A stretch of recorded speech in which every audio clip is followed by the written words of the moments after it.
This is one of the most beautiful 28mm M mount lenses I've ever held in my hand.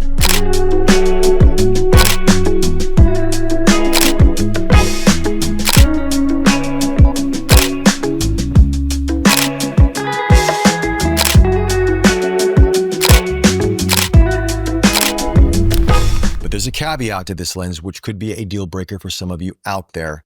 And we're going to talk about that in this video. This is the SecretLab 9-element, the 28mm f2.8 9-element, 6 groups, the same as the original Leica Elmer at 28mm f2.8 9-element, which was released, I believe, in 1965. Now, this is a lens that, if you were to pick the original up nowadays, if you can find a very good condition one, it's around 7,000 and 9,000 euro thereabout. It's a very rare lens. It's a very expensive lens. It's a collector's lens.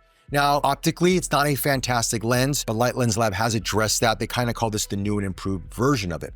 But the design of it is very, very unique. As a matter of fact, I wish Leica would sort of go back to this design. While I appreciate the newer designs of the 28 Elmer, I own the latest version of it. Small, compact, lightweight.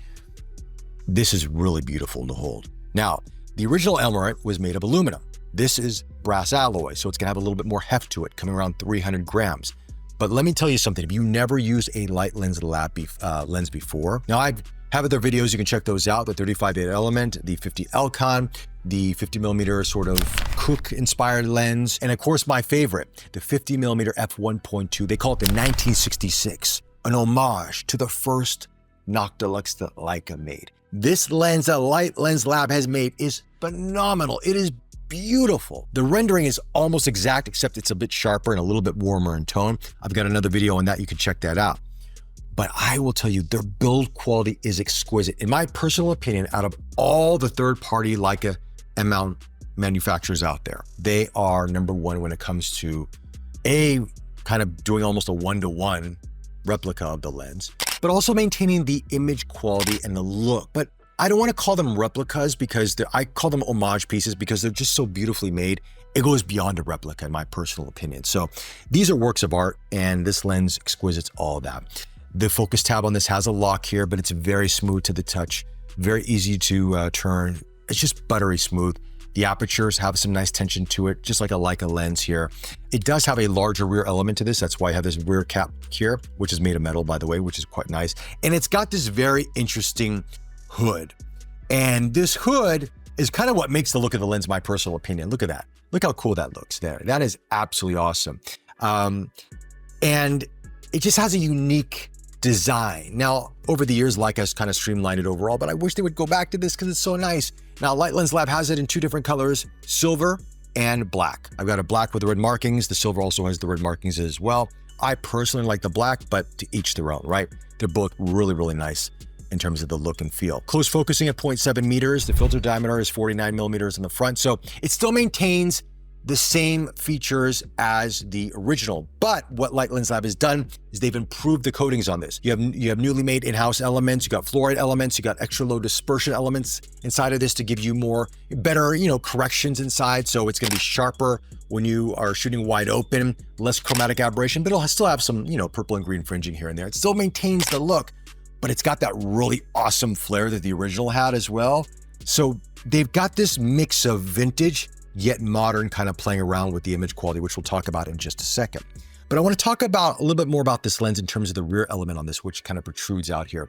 And this makes it a very complicated lens. Now, the original didn't work on a number of Leica M bodies because of that. The M5 and the Seal respectively because of the light meter, and then obviously the digital bodies because of how close the sensor was to the rear element. SecretLab has changed some things, made it a little bit shorter, so now it fits on any digital M and most of the Leica film bodies, except again, the M5 and the Seal respectively. So that's fine. Fits perfectly here on the M3 I have here. Obviously, some people would probably want silver, but it looks really cool here in black as well, and it fits great. In terms of the viewfinder blockage, when you have the hood here, you're gonna get a corner of your image gonna be blocked out. It's not that bad, but it is noticeable. Once you take the hood off, no blockage whatsoever, so keep that in mind.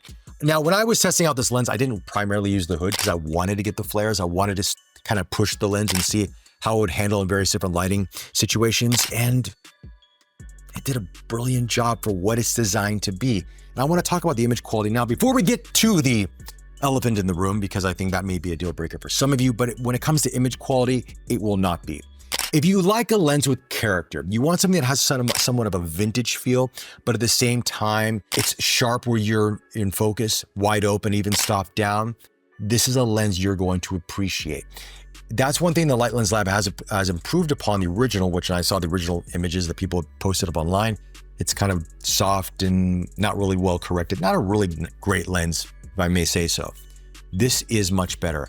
And I was in Ipoh, Malaysia, taking around the streets shooting. And, you know, I was at food courts and restaurants and just capturing people on the streets. And I was pleasantly surprised by how it worked overall. Now, I couldn't use it on an M body because I don't have a digital M and I wasn't shooting film because not probably the right way to review a lens. So I was using it on a Sony body, TechArt adapter, A7RV, 60 megapixels. This resolves 60 megapixels very well. Wide open, sharp, when you nail focus, it looks great. Now you're thinking, why did I use Sony? We'll talk about that in just a bit. But let's talk a little bit more about the image quality on this. The bokeh is going to be slightly oval shape in the background, a little cat's eye to it. There will be some green fringing around the bokeh balls out there. But again, it is replicating a lens from 1965, 1966, thereabouts. So it's not going to be perfect and it shouldn't be perfect, right? You want that kind of a look, that feel, a little bit of swirliness, a little bit of distortion when you're capturing. But when you're photographing people or things like that or subjects, you don't think about all these things. You're looking about what's in focus. And to be honest with you, most people out there don't really concentrate on these things unless they're pixel peepers like ourselves watching these videos talking about that. But it gives you that Leica pop, that 3D pop, that Leica look that people talk about. This lens gives you that. And it was one of the more enjoyable 28mm lenses that I've shot with for the M mount out there, because sometimes they can look too clinical and too sharp and just look plain, like there's no character at all. That's not me personally. I have lenses that do that when I want to shoot more commercial work or I want something I need it to be very sharp and very accurate. But when I'm, using something like this, I want it to be different. I want it to be unique. And Light Lens Lab has captured that, but at the same time, given it the sharpness. The flare out of this lens, you may like or dislike it, right? In the right light, it can, obviously it's going to sort of, give a little bit of a hazy look, a little kind of a blowout here and there. I try my best with the sun, coming into the lens to kind of give you an idea, but it has a cinematic look in my personal opinion. I loved it. Other people I know that have tried it do not like it.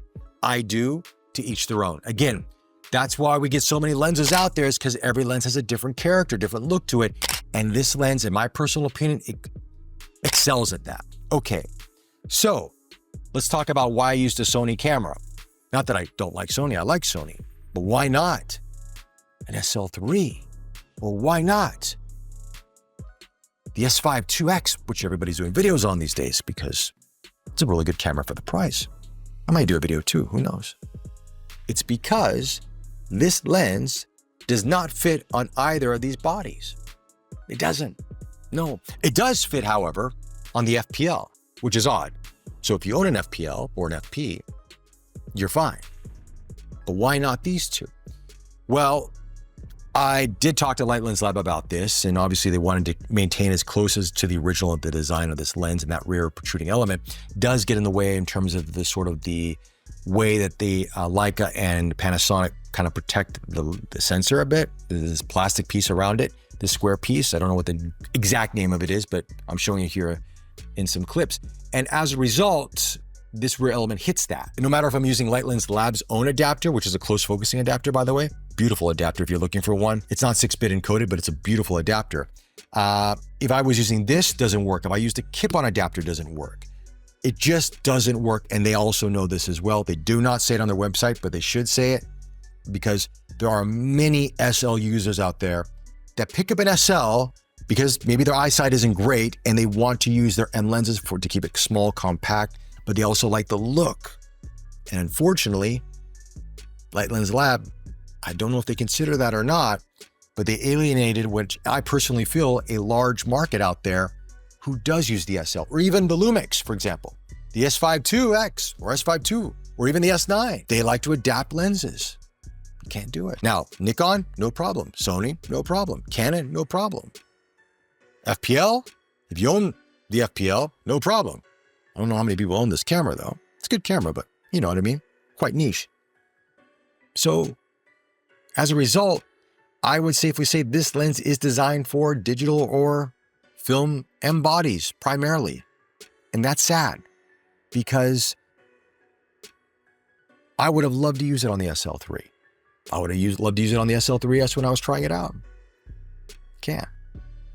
And I don't know if they'll make another version of this lens to fix that, but I feel like it's a missed opportunity. But I did feedback to Light Lens Lab, and they also understood where my concerns were. And they did say this will be the only lens that they make going forward that will have any issue on any L-mount body, which is good to hear because I really loved using this lens. Not a big 28mm shooter, as I mentioned, but the design, the look, the overall image quality, I would have loved to put it on this body or this.